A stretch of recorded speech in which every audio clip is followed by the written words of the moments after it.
Assalamualaikum warahmatullahi wabarakatuh. Selamat datang di Voice Islami. Sebelum lanjut kepada kisah para nabi, apakah kalian mengetahui sesungguhnya ada berapa jumlah nabi dan rasul? Nabi dan rasul jumlahnya sangat banyak sekali. Total terdapat 124.000 nabi dan 312 rasul. Namun dalam Islam kita hanya diwajibkan untuk mengetahui dan mempelajari 25 nabi dan rasul. Lalu apakah perbedaan antara nabi dan rasul? Secara bahasa, nabi diartikan sebagai hamba Allah SWT yang menerima wahyu melalui malaikat Jibril untuk dirinya sendiri. Nabi merupakan manusia biasa seperti kita. Hanya saja nabi diberikan kelebihan dan amanah untuk mengingatkan orang di sekitarnya dan keturunannya agar memiliki perilaku baik dan menyembah Allah. Nabi berasal dari istilah kata naba, yang memiliki pengertian dari tempat yang tinggi. Sedangkan Rasul adalah hamba Allah SWT yang menerima wahyu dari Allah SWT melalui malaikat Jibril untuk dirinya sendiri dan umatnya. Semua Rasul adalah merupakan nabi, tetapi tidak semua nabi adalah Rasul. Nah, apakah penjelasan mengenai perbedaan antara nabi dan Rasul cukup mudah untuk dipahami? Tentu mudah bukan? Nah, bagi kalian yang ingin mengetahui lebih dalam tentang nabi dan Rasul, berikut akan diulas mengenai salah satu dari 25 nabi yang wajib untuk diketahui bagi umat muslim. Kisah Nabi Ibrahim AS dan mukjizat Nabi Ibrahim AS. Mengetahui kisah Nabi Ibrahim dapat menjadi salah satu cara agar dapat meneladani sifat baik beliau. Kisahnya diabadikan dalam Al-Quran sebagai pelajaran dan pengajaran lengkap dengan cerita dari kaumnya. Bahkan tidak jarang menampakkan azab terhadap para penentang di masa itu. Kisah Nabi ke-6 yang mendapatkan julukan sebagai Bapak para Nabi sebab dari beliau lahir para pejuang di jalan Allah SWT yang ditujukan pada kaum di masanya yang bisa Gramets baca perjalanannya pada buku kisah Nabi Ibrahim AS. Kisah perjalanan selama hidupnya dapat menjadi teladan dan pelajaran berharga untuk umat setelahnya. Berikut penjelasannya. 1. Orang tua Nabi Ibrahim dinukil dari buku karya Syekh Muhammad bin Ahmad bin Ilyas tahun 1448 sampai tahun 1522, berjudul Kisah Penciptaan dan Tokoh-tokoh Sepanjang Zaman, menyebutkan bahwa Zar merupakan pamannya. Sedangkan untuk ibunya bernama Layutsa yakni seorang wanita yang menyembunyikan keimanannya. Ceritanya terdiri dari beberapa versi. Menurut salah satu sumber Nabi Ibrahim dilahirkan di sebuah kampung bernama Barzak. Tepatnya terletak di daerah Damaskus yakni sebuah gua yang sangat terkenal. Dikatakan apabila berdoa di dalamnya maka semua pengharapannya akan dikabulkan. 2. Kelahiran Nabi Ibrahim. Sebelum kelahiran Nabi Ibrahim, para ahli nujum memberitahukan kepada Raja Namrud bahwa pada tahun 1889 sampai tahun 1956 akan lahir seorang anak laki-laki yang akan membinasakannya kelak. Oleh sebab itu ia memerintahkan prajurit untuk mencarinya supaya yang diramalkan tidak menjadi kenyataan. Lantas anak laki-laki yang lahir di tahun itu dibunuh bahkan para lelaki dilarang menggauli istrinya bahkan setiap rumah dijaga oleh para pegawai istana. Beberapa waktu setelahnya dukunnya memberitahukan bahwa waktu kelahiran dari pembahasannya kelak sudah sangat dekat.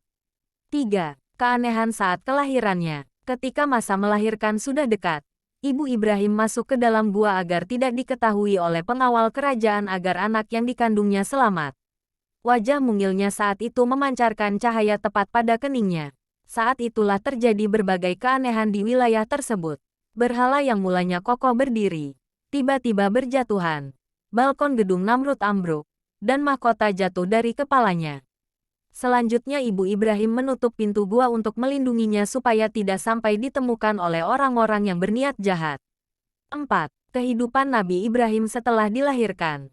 Tepatnya 1 minggu setelah di gua, Ibu Ibrahim mendapati putranya sedang meminum susu dari ibu jari, sedangkan madu dan keju pada jari lainnya. Setelah itu ditinggalkannya dan kembali lagi tepat 1 tahun. Pertumbuhannya terbilang lebih pesat jika dibandingkan dengan anak seusianya. Setiap bulannya Ibrahim tumbuh layaknya anak berusia 1 tahun. Ketika keluar dari gua ditaksir usianya layaknya anak berusia 12 tahun. Saat itu Ibrahim kecil sedang mencari Tuhannya dengan menafakuri kejadian besar seperti matahari terbit, gunung, laut, dan sebagainya. 5. Proses perjalanannya mencari Tuhan sesaat setelah keluarnya dari gua. Ibrahim berusaha mencari Tuhannya dengan berbagai cara. Hal ini diabadikan dalam Al-Quran yang terdapat pada beberapa surah khusus. Tujuannya adalah sebagai rekam jejak dan pelajaran bagi manusia agar mengetahui seberapa besar kekuasaan Allah SWT. Hanya saja saat pencariannya, Ibrahim menemukan fakta bahwa yang ia anggap besar tidak bertahan lama dan pada saat itu muncul anggapan jika ada lebih berkuasa. Dalam ayat Al-Quran disebutkan, sesungguhnya jika Tuhan tidak memberikan petunjuk maka aku termasuk orang sesat. 6. Awal mula dakwah Nabi Ibrahim semasa remaja. Ibrahim sering bertanya kepada ayahnya mengenai Tuhan yang sesungguhnya. Pada saat itu ia menyadari kesia-siaan adanya patung. Oleh sebab itu keinginan untuk menyadarkan kaumnya semakin kuat dan akhirnya mengambil jalan untuk berdakwah. Sewaktu mendapati ayahnya tidak mau meninggalkan menyembah berhala, kesedihan menghampiri dirinya. Meski sudah mengingatkannya secara berulang namun ternyata pendiriannya sangat kukuh. Sampai pada akhirnya, Allah memberikan hukuman untuk orang-orang kafir. 7. Nabi Ibrahim memperingatkan kaumnya saat itu masyarakat di Bait Al-Maqdis mayoritas penduduknya masih menyembah berhala. Namun kenyataan pahit harus diterimanya, bahwa pembuat semua patung tersebut adalah ayahnya sendiri. Bentuknya sendiri sangat banyak, salah satunya personifikasi dari rasi bintang. Dalam berdakwah, ada banyak halangan dan rintangan yang harus dihadapinya, termasuk menerima pelbagai penolakan dari kaumnya sendiri sehingga tetap menyembah patung. Mereka menganggap bahwa kepercayaan turun-temurun lebih kuat daripada ajaran Ibrahim AS. 8. Firman Allah SWT tentang penolakan dakwah Nabi Ibrahim AS. Dakwah yang beliau sampaikan ditolak mentah-mentah oleh masyarakat sekitar, bahkan tidak jarang mereka juga melakukan tindak kekerasan. Salah satu alasannya yang termaktub dalam Qiyas Al-Anbiya, membahas mengenai kami mendapati bapak-bapak kami menyembahnya. Meskipun terus mendapatkan penolakan namun, Ibrahim tetap menyebarkan ajaran tauhid yakni mengesahkan Allah kepada masyarakat. Seiring berjalannya waktu mulai datang satu persatu orang menyatakan keimanannya. Hanya saja sebagian masih secara sembunyi-sembunyi karena takut. 9. Perselisih Nabi Ibrahim AS dengan Raja Namrud. Ketakutan Raja Namrud mengenai kematiannya semakin menghantui tatkala mendengar ada ajaran baru yang dibawa oleh Ibrahim AS. Selama sisa hidupnya, ia terus mencari cara agar ramalan yang dahulu pernah didengarnya tidak menjadi kenyataan menggunakan strategi ancaman. Awal perselisihan antara Ibrahim dan Namrud terjadi ketika utusan Allah tersebut meruntuhkan segala patung terkecuali yang paling besar. Hal ini dijelaskan dalam Qiyas Al-Anbiya yang intinya terkait jawaban atas pertanyaan kaumnya jika ajaran tauhid itu benar adanya dan ia dapat membuktikannya. 10. Kelahiran Nabi Ishak. Allah memilih keluarga Ibrahim mendapatkan karunia istimewa di antara umat manusia di muka bumi ini. Atas perjuangannya menyebarkan ajaran ketahuan, maka berita kelahiran Ishak dan Yakub menjadi suatu hadiah berharga setelah menantinya selama bertahun-tahun lamanya. Berita ini disampaikan malaikat langsung dengan mengunjungi kediaman Ibrahim. Wujud yang digunakan menyerupai manusia. Meskipun demikian beliau tetap menyadarinya karena pancaran auranya terlihat berbeda. Lantas untuk memuliakannya dipersiapkan hidangan istimewa. 11. Akhir hayat Nabi Ibrahim. Perjalanan dakwah Nabi Ibrahim harus terhenti dan digantikan oleh putranya. Pada waktu itu beliau sedang duduk di teras rumahnya dan mengetahui kedatangan seorang lelaki tua dengan wajah lusuh sambil memegang tongkat. Ia pun mempersilakan untuk masuk kemudian menjamunya. Tanpa disangka lelaki tua itu adalah malaikat Israel. Setelah 1 tahun berlalu, Israel datang kembali dengan wujud tampan. Namun sempat terjadi tawar-menawar ketika akan mencabut nyawa Nabi Ibrahim AS. Hal ini bahan membuat malaikat harus menyampaikan pesanan kepada Allah SWT. Mukjizat Nabi Ibrahim AS. Nabi Ibrahim mengkisahkan perjalanan Nabi Ibrahim yang menjadi anak dari seorang pengrajin berhala yang termasyhur pada zaman tersebut. Setiap nabi yang diutus Allah SWT untuk berdakwah diberi mukjizat. Tujuannya yakni sebagai bukti bahwa Allah itu ada dan akan selalu membantu umatnya yang beriman dan patuh terhadapnya. Sedangkan Ibrahim sendiri mendapat berbagai keajaiban besar seperti ulasan berikut. 1. Tubuhnya tidak hangus terbakar api. Keberanian Nabi Ibrahim menentang Namrud membuat raja itu murka karena selain takut ramalan di masa lalunya terwujud juga pengikutnya semakin berkurang. Dengan demikian harta kekayaannya juga tidak melimpah ruah seperti sedia kala. Guna mencegahnya maka ia melakukan berbagai cara, termasuk salah satunya dengan membakar Nabi Ibrahim di api menyala. Fakta mengejutkannya, ternyata tubuh Nabi Allah tidak tersentuh api sama sekali, bahkan dikatakan rasanya dingin. Kejadian ini diabadikan dalam Qiyas Al-Anbiya ayat 69 yang sekarang sering dijadikan salah satu ayat ruqyah. Kisah Nabi Ibrahim yang dibakar hidup-hidup, beserta berbagai mukjizat lainnya yang beliau lakukan dari sejak lahir bisa Gramet temukan pada buku dahsyatnya Kisah Nabi Ibrahim, Bapa para Nabi di bawah ini. 2. Dapat mengeluarkan madu dari jarinya. Saat masih kecil, Ibrahim ditinggal oleh ibunya di dalam gua sendirian karena menghindari terjadinya pertumpahan darah. Ibunya pun mengunjungi tidak sering, namun anehnya dari jari putranya dapat mengeluarkan madu. Sedangkan bagian lainnya terdapat keju sehingga nutrisi tetap terpenuhi. Meski terlihat kekurangan asupan, Nabi Ibrahim kecil dapat tumbuh lebih pesat jika dibandingkan dengan anak usia sebayanya. Bahkan ketika keluar gua, usianya sudah terlihat layaknya 12 tahun. Keajaiban ini tidak dimiliki semua nabi, karena Allah menurunkan keajaiban sesuai kebutuhan. 3. Menghidupkan makhluk yang sudah mati. Kejadian ini diabadikan dalam salah satu surah yakni Al-Baqarah ayat 260 yang mengesahkan bahwa pada saat itu Nabi Ibrahim belum mempercayai tentang keesaan Allah. Akhirnya diperlihatkan bagaimana cara menghidupkan makhluk mati yang tentunya tidak bisa dilakukan manusia normal. Dalam Qiyas Al-Baqarah diceritakan bahwa Allah memerintahkan Ibrahim untuk mencincang tubuh burung kemudian meletakkannya di atas bukit. Selanjutnya beliau harus memanggilnya dan kejadian ajaib berlangsung. Makhluk tersebut hidup kembali sehingga dapat terbang menghampirinya. 4. Mengubah pasir menjadi makanan mukjizat sendiri merupakan kejadian luar biasa yang diberikan kepada Nabi dan Rasul Allah. Oleh sebab itu hal itu ada banyak hal tidak mungkin bisa terjadi termasuk mengubah pasir menjadi makanan. Awal mula kejadiannya saat Ibrahim mendatangi Namrud untuk mendapatkan makanan. Namun harapannya ternyata putus karena tetap teguh dengan pendiriannya ketika ditanyakan siapa Tuhannya. Kejadian ajaib dimulai saat ia membawa pasir dari Namrud pulang ke rumah. Keesokan harinya isi kantongnya penuh dengan bahan masakan berupa sayuran dan daging. 5. Keluar susu dari ibu jarinya masih berkenaan dengan cerita mengenai kelahirannya.